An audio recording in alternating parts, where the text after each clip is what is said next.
একদিন আমি মাদারীপুর শরীয়তপুর ওই পদ্মা সেতুর ওই পারে ওইখানে মাহফিল করে রাত্রে আসতেছিলাম। অনেক সময় যাওয়া হয়, তো রাতের প্রায় 2:30-3টা বাজে।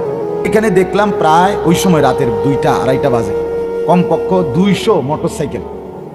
এখানে প্রতিটার মধ্যে একটা একটা যুবক ছেলে আছে, আর অধিকাংশটার মধ্যেই একটা একটা মেয়ে আছে।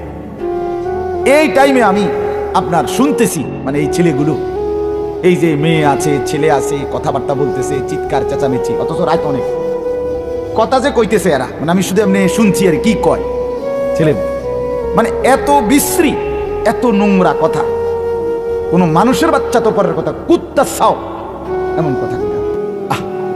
আমি আফসুস লাগে, আহারে মানুষের বাচ্চা কেমনে এত নিকৃষ্ট কথা বলে, মানে এগুলো উচ্চারণ করার মতো কোনো কথা না।